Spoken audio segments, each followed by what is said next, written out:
This may be a touchy subject for a few people. However, if you are giving up because of the Google update, you're only making it easier and better for the real business owners. Hi, I'm Jaryd Krause. I'm the host of the Buying Online Businesses podcast. Today, I'm speaking with Kyle, who is responsible for the development and implementation of all SEO techniques used by the SEO agency High Voltage SEO and the SEO tool Page Optimizer Pro. Kyle is also the co-founder of Internet Marketing Gold, which is a global community of over 3,000 SEO professionals who test and prove cutting-edge SEO techniques. Now, Kyle's SEO techniques and discoveries are followed by many SEO professionals and business leaders, and he has been featured in many respected publications and is a regular speaker on SEO and SEO testing at conferences throughout the world. Now, in the podcast episode, Kyle and I talk about which sites were affected the worst through this Google update and why they were affected the worst, and which weren't and why they weren't affected the worst. We also discuss why this is a great time to be in online business, especially content sites, because of the opportunities. And this is not toxic positivity that I'm giving you. This is legit. And I'm going to explain why. And this is a really good time to be in this space throughout the podcast. We also go through strategies to reclaim your traffic, understand what the actual goal is, understand why Google is not the answer. We also discuss why Google hates affiliate links and ads and ways that you can stop using affiliate links or ads on your content sites and use different monetization methods that are alternatives that we share for these types of sites. We also discuss how to determine which sites are recoverable from these changes and which ones you could buy and why. There's so much value in this podcast episode. I know that you're going to love it. If you are thinking about buying a content site, you own a content site, or you're in online business and you want organic traffic, you must be listening to this podcast episode. Let's dive in. Have you been lied to about how to increase organic traffic and grow your website? I too used to think that all you needed to do is add more content and gain backlinks. But this just doesn't work. More content and more links alone is not the answer. Nor do you need to butcher your website with generic SEO changes you picked up on some crummy online tutorial, leaving with a Frankenstein website that's slow and clunky. And because I got sick of seeing great people with great websites struggle to grow them, I decided to do something about it. I created an SEO service, which is not just about publishing content and getting links. Sure, we offer that. But first, we give you quick wins, which are SEO tweaks we can make to your website that actually boost your rankings. And then we lay out a killer SEO strategy to acquire more traffic and revenue that outranks your competitors with less content and less links. We've thoroughly tested this service on many websites before launching it and have achieved incredible results, which you'll see on our landing page I'm about to share with you. Now you can finally buy a business and give it to us to grow it for you. To check out our SEO service, head to buyingonlinebusinesses.com/SEO-services and book a call to chat with us to see what is the best growth strategy for you and your website. That's buyingonlinebusinesses.com/SEO-services, and the link will be in the description too. Kyle, thanks for coming back on the podcast again. Thanks for having me. Happy to be here. I've got a bunch of questions, and I know there's going to be a lot to get into, and I know that you've been probably talking about this a lot. You probably may even be sick about it. But Google, what the hell? Are we all doomed forever? Stupid Google. It's over. SEO is dead. It has died. It is time to become sheep herders. Let's go back to the old days and just live off the land somehow. I am genuinely concerned about a zombie apocalypse because I have no useful skills whatsoever. I'm prepped. No, I've got survival. I've got the survival instincts, and I would literally just walk out into the zombie horde, just like kill me now. I don't want to survive this, and does anybody need like a difficult book read? I can do that. But just cancel the pain as fast as you can and just get rid of us. Yeah. Just end it. These hands do nothing constructive. I've got a friend that's studying permaculture, so he might be able to help us a little bit. No. Yeah. There you go. Yeah. This needs to work is my main point. Like we need to get through this. And we can, and it will. Like I think it's just when these sorts of things happen. I know that you've been around through a lot of these. This one's significant. And I've had some pretty significant impactful things happen, nearly going bankrupt in my business multiple times and stuff.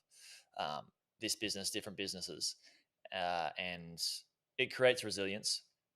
And a lot of people that are new to this space that are listening to this podcast are like, whoa, this is massive. And the reality is this is business. This is life. You know, we can't be expecting to go through life without like getting sick or being injured or having some sort of health thing happen or something like that, you know, crazy in our life. So I think we should just make it, normalize it a bit as well. What do you think? Oh, that's exactly correct. I came into SEO after Penguin, so I wasn't alive during that bloodbath. But you know, when you think of like Panda and Penguin, the first two massive disruptors, you know, SEO has died every 6 months that I've been doing SEO. There has been something that has killed it off, but those were massive, where people lost their sites and they did not recover. I think maybe we got a little complacent, if you will, in terms of updates, and that we can recover from some of these. But this is the last two, the HCU and then also the March Core update, which really think consolidate a lot of HCU actually. So there might be some sites that won't recover, you know, and that's a reality of this particular update. But that doesn't mean that it's all gone, you know, or that it's all over. And to your point, you're correct. It requires innovation. It requires maybe a pivot, but it doesn't mean the whole thing is gone and we just pack it up. What I see, you know, I've said this before, but I've seen through my career these ebbs and flows where it's like everybody's doing SEO and then nobody's doing SEO. Like, it's so easy, we're all making money, and then everyone gets out. And the times that I've made the most amount of money, the times I've had the most amount of success, are when everybody's getting out in those contraction periods. That's where there is more opportunity, you know, that there's more things to do. With updates, I love updates because they almost always require some form of innovation. And the people that are really more looking at the why of what we're doing and not clued in on a specific technique. If you're stuck on a technique, if your whole game is like one tweak to the thing, that's trouble. But if you're understanding like what we're trying to accomplish, what are we trying to do as SEOs, then the techniques don't matter. You know, those will shift and those will change. But the grand scheme of things as SEO is really impressions when you get down to it. It's, you know, if you were to use an analogy of a brick and mortar store, you know, there's foot traffic that goes in front of the store, and then a certain amount of people go inside the store, and then a certain amount of those people go inside the store make a sale. You know, they buy something. You know, in SEO, it's very similar. We're putting people by the store. We're putting them past the shop. We're getting them impressions. Some will click to go in. Now we have a little influence of that, but not too much. And once people are inside, they may or may not make a purchase on that website. We have a little influence of that, but not that much. But what we can influence and what we should be thinking about all the time is the traffic. Because if we can increase the foot traffic, then just statistically we'll increase the number of people to go inside, and statistically we'll increase the number of sales. And so as long as you're always focused on how are we getting traffic, how are we being positioned, what is that traffic, can we get better foot traffic in front of these websites, in front of these stores, then you can figure something out, and then you can figure out a way to do this, then you can really excel. And I see opportunities, like I see this as an opportunity, you know, to make sure that we're doing what the goal of SEO is, or what we as marketers can do. And if you're focused on that, then I think you can do very, very well, even in these very trying times. Like like you said, you know, because there are less people in the game and so many people give up. For example, it's a very simple analogy. Like, I'm obsessed with surfing. My audience knows that. And when the surf gets big, people go in, right? And I go out because I'm going to catch more waves. I'm going to catch bigger waves, bigger and better opportunity for me, right? Because a lot of people aren't prepared to be in that situation or fight for an opportunity like that. It's a scary place. So people will just drop their tools, drop their boards, run away. And the same with this, where people are like, well, Google doesn't work anymore. It's like, it's just Google. And the reason it's so scary for people is because people put so much weight on. It's like, oh, it's, you know, yes, Google traffic was and had been a superior form of traffic in terms of organic, because the intention of that traffic compared to say social media traffic or Pinterest or something like that was higher and better, and we had people on our page longer. However, that's changing. We're also seeing, other search engines take up some of the market cap over Google, like very small at the moment because Google's a massive behemoth, and they if they didn't make changes, then they could have happened even faster. Who knows for Google? So yeah, I mean, what are the sort of conversations that you've been having and helping people feel a bit more at ease in terms of like who got affected, why, and how, and then like moving into solutions? Well, it's no secret that Google is hostile to affiliate sites and has been for It's about five, time six as years well. It's easily. about time they Like we're just decimated some of them because I mean, there's a lot that aren't really. That, let's be honest, not that valuable, not that good. I had an interesting talk with Kazar Dash. He's from Fat Rank, and he brought up a really good point that if you put up a page and it ranks for a term, and somebody comes to that page, and they read that information, and then they want to convert. You've got a page about vacuums, and they're like, okay, I want to buy that vacuum, and they click, and they go somewhere else to convert to buy the vacuum. That's a doorway page. You've captured that search volume and then you funneled them somewhere else to do the thing that they want to do. And doorway pages have been on the no list from the beginning. And in a sense, the affiliate model, it as that form, has kind of been in violation of Google's policies from the jump. And it maybe they're just really taking it seriously, and they've been taking more seriously for the last 5 or 6 years. Same with niche content sites. People might say like, well, I don't have an affiliate site. I'm just getting traffic and getting the ads. But in the same way, those will look like affiliate sites because all of those ads on the page will have external links. Essentially, somebody search for something, they came to your page, they like what they're seeing, but then they see that ad, and now to maybe get that thing that they want to do, they're leaving the site, and it's also a doorway page. It was an interesting thought for me because I'd always thought of doorway pages in terms of local SEO. I always get asked, if I have services in different locations, you know, Dallas plumber, Houston plumber, El Paso plumber. Is that a doorway page? Because essentially it's the same content. You're just kind of changing the location and maybe a little location specific information, but the rest of the page is the same. And I always said, no, that's not a doorway page because somebody can come to that page and they can convert. They can call the plumber. They can fill out the form and get that service that they search for. So it's not a doorway page. But I never really thought of it in terms of affiliate sites or niche content sites that have been just completely whacked for the last 5 or 6 years, and then in these last two updates especially. And I think it's because they fall under the category of a doorway page. And so if you think about it in those types of terms, then you think about what can we do to go forward, or what do we need to do? And one of the biggest things is make sure that people can convert where they're at. And it doesn't necessarily have to be a sale. Yeah, convert there. Can can they convert where they're at right then and there, or do they have to go off? And the more you can get people to convert where they're at, the safer you are. And the more you can survive, and then the more you can thrive. And if you're just getting started, that's one of the first things I would look at is where can a conversion happen? What can that conversion be? And remember, Google is a bot. It's not a human coming in and saying, oh, even though they're converting over there, this is a real legit site. This is great.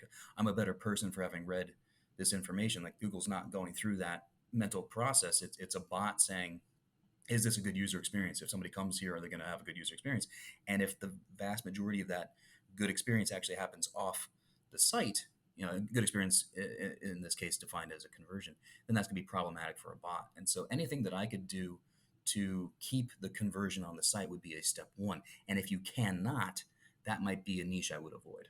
Let's dig into that in terms of like step one solution. Like we've seen it with like this is why e-commerce brands haven't been hit so bad that they have a bunch of organic traffic going to their site, haven't been hit as bad because the conversion happens on that domain. With what, like we said before, you own a content site and you've been hit and then you run away. There could be some of these sites are maybe not recoverable, but some are, and some are in that niche that you can convert them on your page and on your domain. And the questions then become like how would you do that? Well, number one is you start selling those products as a drop shipper. on your own page, on your own site. Uh, People might not want to go into order fulfillment. Another way that I was just thinking before now is like, as you were speaking, is that if somebody wants to choose that vacuum cleaner, the might be you click on the link and there's an opt-in form to get the best prices for that vacuum cleaner from 4 or 5 places, and then you email them 4 different affiliate links, and it doesn't happen on that conversion for an email doubles as you building your audience. Amazing, because then you can send more traffic to that audience, which is what we're all wanting. And you own the audience. Google's not going to take that away from you. Nobody is. And then also you can send them affiliate links, and then you can do all your affiliate marketing through your newsletter. And the important point there is that opt-in is a conversion. They have said, okay, I want that information from you and I want it in this way. They have opted into that. Yep, exactly. Something else that I've been kind of pondering, and I haven't done this, but just kind of in brainstorming what could be done, even I think maybe like a CAPTCHA, where they have to prove that they're human before they see the links. So a bot is not going to see these links that this conversion is happening over there, and the person is opting in, understanding that they will be going somewhere else, perhaps, to actually buy the vacuum. But they have opted in at that point. They said, okay, I understand what's going on here. I accept that. I'm cool with it. There isn't any deception happening where I came to this page, I liked this content, and now I have to leave and do something. They're understanding that that's what's happening, and they can do it that way. So some sort of opt-in CAPTCHA type thing. I like your idea a lot right there, and something I hadn't really thought of, which is great, is we'll email you this. We'll send it to you. You look at it at your leisure, and then all of those links going out are just coming. One thing that I saw when we were looking at somebody, one of our members was looking at acquiring a content site, and they had an option to have the whole website without ads. And to do so, that call to action was behind a paywall, and they would pay a membership of, say, a couple of dollars per month to get all of this content, which was insanely good content, without ads. And so it's an option as well. Is you get a bunch of traffic to your site, and you say, hey, do you want to get more information or value, and put it behind a paywall. And that's basically what my business has been for a while. Is a membership business. Can be the same as a course business, can be the same as any digital product, can be behind a paywall, which can be a conversion. So that, like, we've talked about it being a scary thing and people just bailing on the whole idea of content sites, whereas like there's so many opportunities here. 100%. Google always talks about how much they like the concept of a community and how much they like UGC. It establishes trust and authority, that people are asking questions, or people are there. They're invested in what you have to say as an expert, or what your community has to say. You could mimic that with what we're talking about, where essentially you join the community to get these prices, and then you can also get verified reviews. You can talk about, is this actually a legitimately good product, and people can then share their experience with that product, and it's just one step more. And I understand that that's going to maybe ding conversions on one hand. On the other hand, though, once they've made that commitment, you might get a higher conversion rate. That they are actually now involved because they see that this is a serious enterprise of people that are committed to giving you the best information possible. They're not just trying to make the sale and get you over to Amazon. They're telling you, okay, this is what's actually going on. And then once you're inside that community area, you're getting better information. You're getting UGC. You're getting verified information, which is, I think, why, as a theory, why something like a Reddit and a Quora have won these updates, is because Google's not really in the value judgment game. They don't want to determine if an answer is right or wrong. They're just there to say, like, this answer satisfies our algorithm, but we don't really know if this is the correct information. But something like a Reddit or a Quora has upvotes and downvotes, and it has community involvement where people can say, like, yeah, that's a true statement, or no, that's incorrect, or there might be some disagreement, but then you, as the user, can read that disagreement and decide for yourself if you think which merits more. But that doesn't happen on a web page that's just selling you something. And so Google's always said they like that a lot. You can read through their documentation. They talk about how much they like that. You can create that for your site, and this is a way to do it. It's also a way, I think, to protect yourself from these types of updates, and a way to create a community that Google really would like in the first place. So you see what's out there, you see those opportunities, and I think in the end that increases your sales. I think your conversions will go up because of that. It's a little bit, obviously, it's more work. Click-through rate's going to go down, but your conversions might go way up, and I think it'll make your site safer. This is where people forget the goal is they might want, click through rates to be getting higher, but that's not the goal, right? It's conversions to be higher.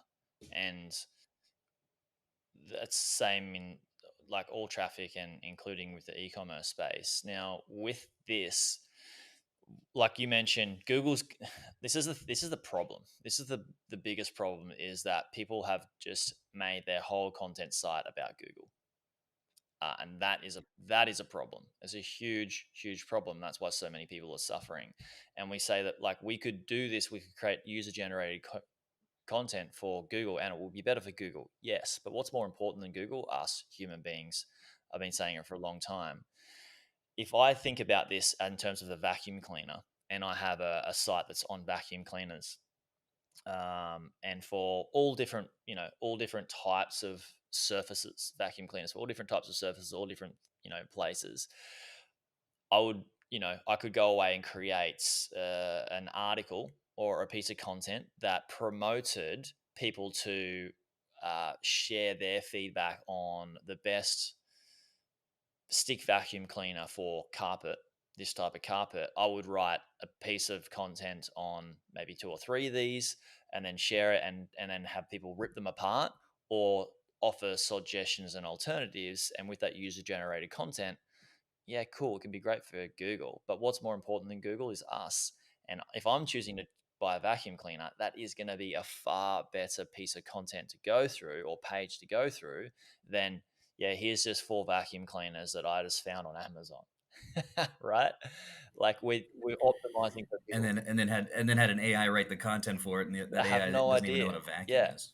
Unless there's an AGI that's doing the vacuuming, which is maybe about 4 years away. But um, yeah, so yeah, that's the big problem. I feel is people have forgotten that it's actually people that are wanting the content and people that are wanting to consume it, and we're trying to give them a service. And I recorded a Facebook Live in my community behind the paywall, and then I decided this is important public information, so I just shared it on my podcast and turned it into a podcast episode. And I explained that people with content sites, I get it. We like this in that let's make money online world. We want to make as much money as we possibly can, and we want to spend as least as the amount as we can on expenses.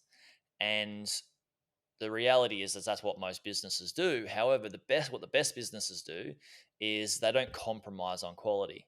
And so many people have compromised on quality by using cheap, just by getting cheap content. And it can be from non-English writers or English, non-native, sorry, um, writers to the language that you're using, and it can be through AI. And have forgotten that, like, let's just rip the internet off here. Let's rip people off and create everything super cheap. And when you do things super cheap, you get super cheap results. And this is why these things happen, right? For sure. I can see people's frustration though in that when you're putting up a website, it is speculative. There is no guarantee that you're going to make money, and as a result, you could spend tens of thousands of dollars and do it the right way and not make a dime. Yeah, yeah, for sure. Or you could spend the least amount. Everyone has seen that example where somebody just spent $1,000 on this whole thing, and now they're raking it in, and that is an unfair reality that we live in. And so I completely understand if somebody's listening to this and they're like, "Yeah, sure, I could do all that, but will I make any money?" And well, yeah, that's business. That's the business that we're in, and it is speculative for sure. And I understand why somebody might reject that and just try to go the cheaper route, just because you just don't know sometimes. I'm not saying that I'm perfect and I've done it every single time. I've like used some tools, and I wasn't like I didn't. I my main business website doesn't really get any Google traffic, so we're very lucky in that form. If it was some other sort of channel that got affected, it would be very detrimental to the business. I learned the hard way though through Facebook when this happened to me through using Facebook ads only, single source dependency. So talking about that in terms of like, all right, Google's cooked the chook, right, for so many people. then is this where SEOs like yourself and others start to go, right, why is some of this content ranking on Bing now? And do I optimize a bit more of my content for Bing or for other sources? Talk to me about what you think about, getting the impressions, getting that traffic from other places moving forwards. Did you say Cook the cooked the chook. Oh, chalk? sorry, that was Is that what that yeah. was? The chook. That's so Australian. Us. My apologies. I'm glad that you brought that up because most of my audience is from America. So chook. uh, my business partner is Australian, and I have several Australian friends in Chiang Mai that I hang out with daily, Never and I heard that thought I'd one. heard them all. I'd Yeah. never heard that before. Cook the chook. So chook is chicken, and cooked it too much. So yeah, I'm glad that you uh, brought that up. I love it. I love it. So far, my favorite term Money is for money for jam. Oh, jam. is that I Australian? do Is like it? Oh, using that one. okay. I did not Yeah, realize. Yeah. yeah, that's only you guys. Money for jam. That's great. No, I I'm love sorry, I it. didn't I mean to love it. I'm sure sidetrack. everybody else is having a good laugh too. I hope um, so. Anyway.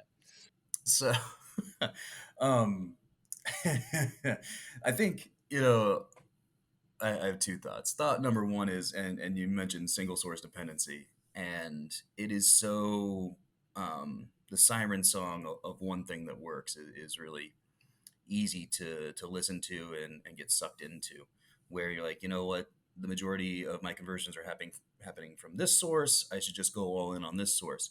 And while I understand that mentality, and you're like, why should I spend money on these other channels when they're just not bringing in the same kind of thing? It's for that, that things do ebb and flow. I can tell you, like on the agency side, or for my software, or for my course platform, um, things come and go. Sometimes we're getting organic traffic, sometimes we're not. Sometimes it's all converting through Facebook for some reason. Sometimes it's not. Sometimes it's AdWords, or what have, or a lot of it's me speaking, or getting kind of experiences or exposures on shows like yours. But that all ebbs and flows, and even though it's like, man, should we be spending money on that? I know at the end of the day we should, because it will come and go. And so try to avoid that single source dependency as much as possible. And I know that's a difficult ask, but it's necessary to survive times like these, when all of a sudden, that lever gets completely shut off and you don't have anything else at all. That's an issue. The other thought that I would have, though, is what I think we might be seeing a little bit better of is that actual niching of traffic, where before, when you thought about like Facebook, uh, Pinterest, and Instagram as kind of like the big three, or maybe even Twitter, of social media, there were somewhat distinct audiences on those platforms. And if you had a certain product or a certain service, it might be in your best interest to be a little more present on one of those, though I don't think that was as necessary.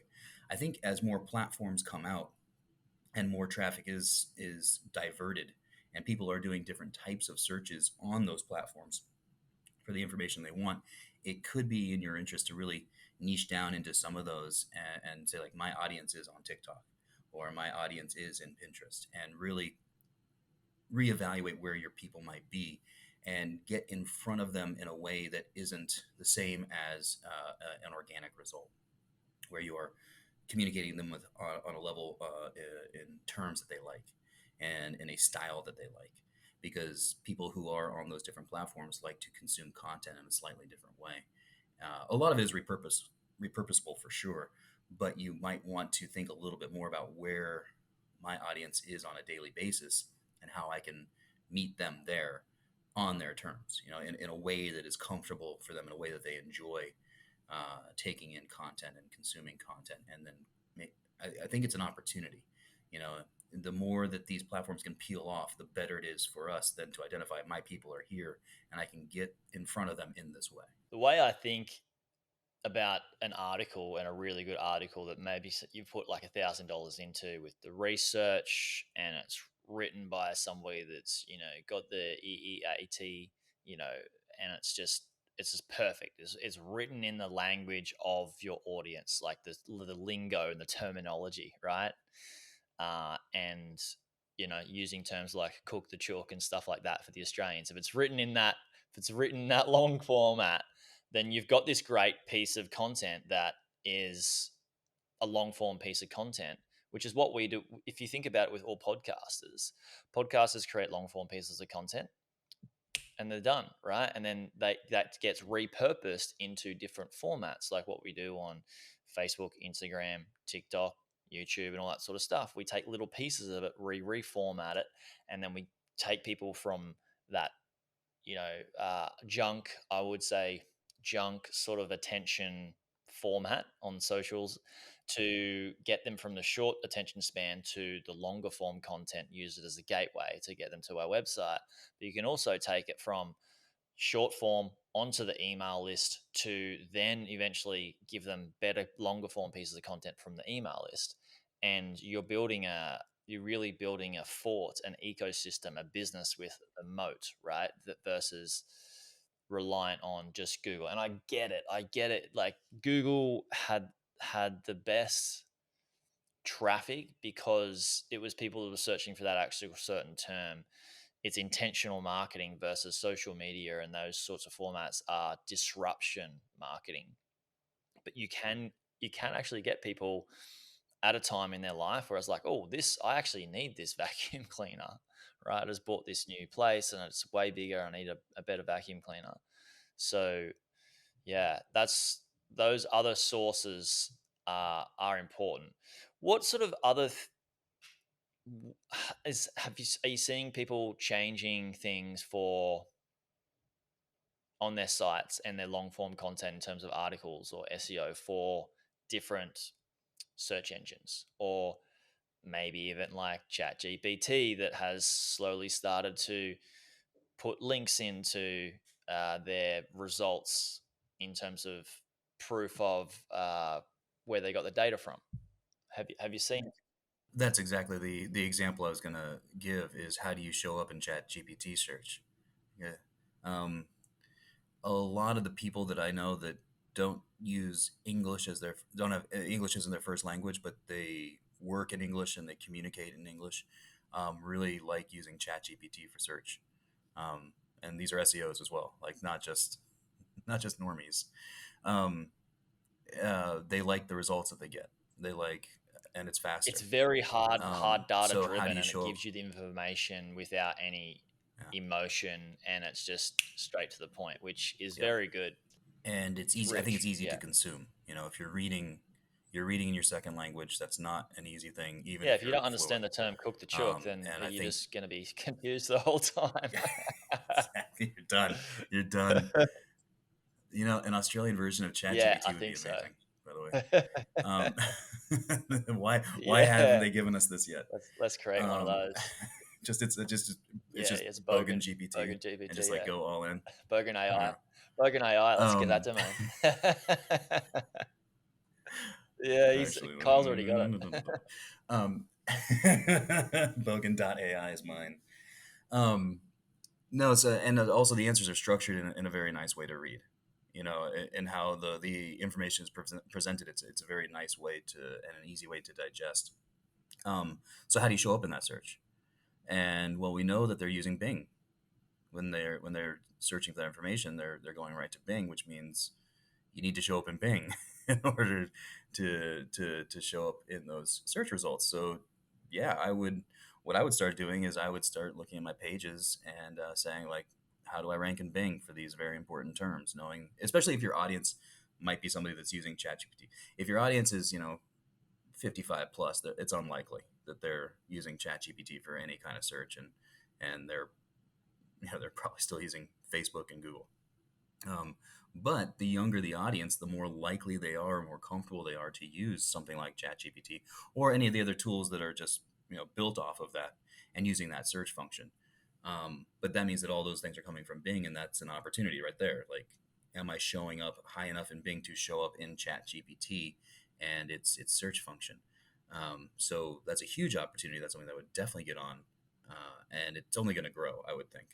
The only scary part of that, again, about I wouldn't go all in, is because my unpopular opinion would be that ChatGPT in this iteration and this LLM probably won't be here in a year.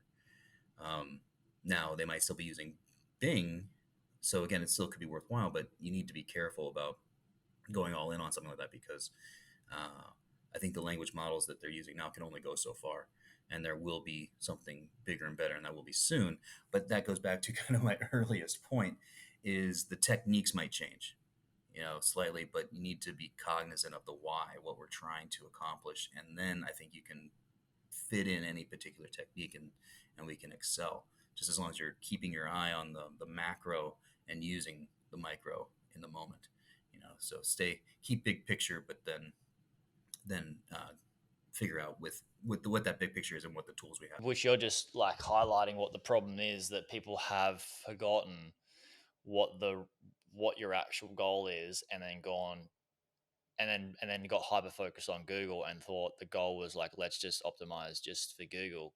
But that was not actually the goal. The goal was like, let's get more traffic and more, clicks, more conversions, and yeah, more eyeballs. So it's super important. And I think it's also, to add to that, more eyeballs, but I love the intention of the traffic, the intention of the eyeballs with where they're at in the journey. People are literally going to Google like, I need this thing, they're searching for it and they're getting it. The closer they are to that purchase, or handing over money for a service or anything, typically the better the traffic's going to be. So working out what that source is, or where that source is, and then understanding that you can have multiple sources of those versus just like one technique for just Google or just Bing or Yahoo or whatever it is. So I got a question, Kyle, because people listening are like, do I buy a content website or not? And or if I have a content website, do I make these changes that we've mentioned in this podcast, or is it not worth it? Like, is my site going to be the one that is not recoverable, or is my site the one that can be recoverable? What are some of the things that people should be looking at to determine the answer for them? You can use a blunt tool like trends to see if that's actually moving up or down. Are people actually doing these searches still, or are they literally going somewhere else? you know you can use that. That's not the best tool of all time, but it's not bad. You can also, when you search for your terms, how many sites like yours are actually on page one? Are there spots that you can take? I often talk about this in terms of local versus national, where you're going to compete against, some massive brands, but then there are also some local spaces. But if you see on page one, there's only two local sites, that means you have two spots. You don't have 10 to get, you've got two. And so you want to look and see what the opportunity actually is for a content site in your space. I think if it's I think it's counterintuitive. If you were to do a search and you see out of the 100 results there are 100 content sites, I'm getting in that one if I'm creating a content site, because then I know I can beat some of these clowns. But if you do the search and there are no content sites, that's scary to me, because I don't think that means that there's an opportunity for you to now show up. It means Google doesn't want that. That's not the type of site or the type of page it's expecting to see, and I don't think you can teach Google anything new. And so you're not like, hey, I'm coming with a better content. I don't think it's going to work that way. So if I'm making those decisions, I would look at trends if I can, get kind of trend data. But then I also look for opportunity for a website to rank for the terms that I'm thinking about that I want to rank for, and if it's even a possibility at all. I love that answer. That's so good. Yeah, it's the and I would also look at the website. I would add to that. If you've got, so that would, I would say, step one in terms of content and getting traffic from sources to take it off your competitors. And then step two would also be look at like what we mentioned through this podcast of, can I convert them on the domain level, in terms of like an email subscriber, or they could be a lead. If I could start selling a product, I could start selling a service and start selling leads instead of ads on the site. Have you thought of alternatives, not just in terms of like what we talked about with affiliates, but uh, instead of having ads on a site, like traffic coming to the website just to make ad revenue? I did think of, you know, having that version of like a paid membership to have no ads on the site. But have you come across anybody else that's talked about different ways that you could monetize instead of like, sort of replacing ads? Sponsorship would be one, where the content is actually sponsored. Yeah. And I don't know how to set up any of those relationships, so I don't have any great advice there. But that would be, I mean, that'd be one option though, where instead of having all these ads from an ad platform being served, essentially, you get a pop up at some point that says, "Hey, this is kindly brought to you by the good folks over here at Jim's Trailers, and go buy a trailer." Um, you could do it that way, so you're reducing all those different ad placements and getting specific sponsorship on things would be one way to go. I'm hopelessly addicted to It's TikTok, by the way, crazy and I scary am how seeing more. addictive TikTok is, isn't it? Oh, I love it. I love it. And I actually at times get bored and say I should open up TikTok and realize that I'm actually on TikTok. That's my that's my level of layered addiction. Um, it's actually in my best interest so I can get that It's dopamine hit again, like it's close it so and reopen it. scary. I decided to get an account for work to see if it will be worthwhile posting some stuff. And I don't really go on Instagram or any of the social media. And then I went on TikTok and I was on there for 2 to 3 hours the first time, and I was just like I was just like doing an ab workout. I was laughing so much, it was ridiculous. It's so fun, scary. The point I was driving at though was I've seen more and more sponsored content. So it's not ads necessarily within the platform, but it's creators saying, "Oh, hey, by the way, if you like this, please go check out blah blah blah blah blah." And it's not disgusting. It can be disgusting because all advertising can be. But when you're putting up with the fact like, "Hey, I saw good content that I really wanted. I have no problem with this person making money." I think people understand money, right? They understand if they're getting the value they want. I'll live through an ad. You have, think about it like YouTubers or podcasters that have ad placements in the middle of their podcast or at the bottom or the start of their podcast, or YouTubers say, this video is brought to you by, whatever this brand is. And it actually isn't even, sometimes they're not even related to what that piece of content is talking about anyway. Obviously, the closer it is to that, what that content is talking about, for the advertiser, the better for both of you guys, because it's a win-win and you're going to be able to charge a higher price point for that advertisement spot. But if YouTubers and podcasters are doing it and also TikTokers are doing it on short form content, you've got both long form content and short form content using these ads. But why are we not doing it in articles that are long form content as well? So I love that suggestion, Kyle. It's another opportunity. And again, I don't know if this is going to save the internet or not, but I think there are things that can be done. There are opportunities, and there are people that are more clever than I am that are probably coming up with something right now. But if you're giving people stuff that they like, if they like to consume it, they'll stay, and they're not going to have any heartburn about sitting through a 10-second, 30-second, whatever, a minute. That's no problem because I'm happy to be here, and I'm happy that somebody can make money doing this and giving me something that I'm interested in consuming.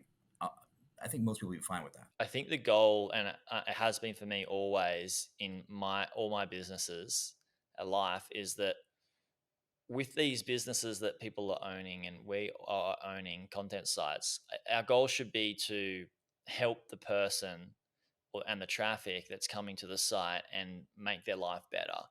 And if we just create a website and just rank for traffic, get it on the site and just slap ads on it, and it can be any ad based on what the Google Ad Exchange decides to put towards them, we're actually going to be doing a better service for them by going, if you're, I'm a vacuum cleaner business, and we just audit vacuum cleaners, and then we have a vacuum cleaner brand, you know, sponsor a bunch of contents, and we just talk about why this vacuum cleaner has been good for us. You're actually helping people get closer to what their goal is if they're on your business choosing a vacuum cleaner versus like, oh, I see an ad for a pair of socks. I don't really need it, and it's freaking annoying. It's in my way. It's just annoying. So we're actually definitely making our content better and our ads better and helping people. It's more important. There's a creator that I like on TikTok, and he and his wife go around to interesting places around the world and eat food and kind of life that I'm liking to live. It's something that I like to do. And I'm like, oh, later in the year I'm going to Japan, and he's doing this 30 days, 30 meals in Japan. I'm like, this is great. Oh, it's great, and it's really great content. He's a very relatable person, and I like what he talks about. But at the end, he's like, "Oh, and by the way, I use this AI thing to check out the thing." I'm totally fine with it. Like it's cheesy, it's obviously, but great. I'm getting great content. I'm happy to put up with this thing, and I actually might use the stupid app because I want to go to these places, and it actually might work. It's good ad placement, because it is directly related rather than getting some stupid ad that has nothing to do with anything that I'm trying to consume. So for some of your clients that have been affected, what's the maybe one or two primary sort of things that routes you're helping them go down in terms of different style of campaign to get them back on track? So the sites that I consult with and that I work with that have been hit are really more on the affiliate side of things. The sites that have made it through are brands, and they're getting branded search and they're known things on the internet. They have knowledge panels, that kind of thing. That they have Google understands that they are an entity, a thing. The ones that seem to get tagged are the ones that Google doesn't really understand are a thing, and a lot of these things kind of put together, but brands often have higher DR, for lack of a better. They have higher authority. They have better linking profiles, right? And so it could be sort of a chicken and the egg situation, but sites that have higher DR, sites that are brands, sites that are getting branded searches, so, those sites always seem to make it through these updates. And is it because of those things? I don't think it's because of one thing necessarily. I think they're symptoms or indicators of something that Google understands and is real and is established. And the less fly by nighty they look, the better. And brands, who can display their address, for example, that probably means they're paying taxes somewhere, which means they're under some regulatory authority for whatever they're trying to sell or whatever they're trying to do. And if somebody's harmed or they do bad, there is possible redress for people. And you can kind of see why all that sort of dovetails together as to why these types of sites tend to survive and those types of sites don't. So making yourself a brand as much as possible, getting as transparent as possible. Those fall into eat things, but brands don't have eat problems anyway. People that have eat problems are the ones that aren't brands, and so it's kind of like be as real as you can, be as transparent as you can, be a real business, have real humans behind it, that there's a face to this. And the more you do of that that's legitimate, I think the better chance you have. The more you do of it that's fake, then the better chance you have of getting hit. So, and those things aren't fun, and I know they take time, and I know that a lot of people would prefer to not spend money on that, again, because this is speculative. And it is easier to put up a website and just hope that it hits and you get paid rather than setting up an actual business for something. I understand all that. But if you're looking like long term, what can you do? Those are the types of things you can do. I would also try to make myself as undoorway pagey as possible, and I think that's huge, actually. Um, a lot of sites that got hit that were content forward sites that were just really making display ads. A lot of them I saw that the ad platform that they were using said the coverage in mobile is less than 30%, which I think is some Google guideline. I haven't personally seen that, but I guess somewhere, or at least the principle or the guideline is make sure that your ad coverage is less 30% or less. And all these ad platforms says, don't worry, we got you covered. You're in our Gold Star Platinum service. We won't do more than 30%. And then a couple of people I know actually then looked at their ads, and the coverage was 60%, 70%, just completely and like ads on ads, and they had no idea that was going on some of the pages on their sites. So we know that Google can't see, right? Google isn't visiting your site and taking a look at the page and seeing that level of coverage. So there might be other things there going on. And something that I saw in common with all of those sites was that their blocking time was in the red, and their first contentful paint was like orange or red, and their time to first byte was maybe just okay. And so while I don't think you want to fix core vitals just for the sake of fixing core vitals, because I think you can run into some problems with that.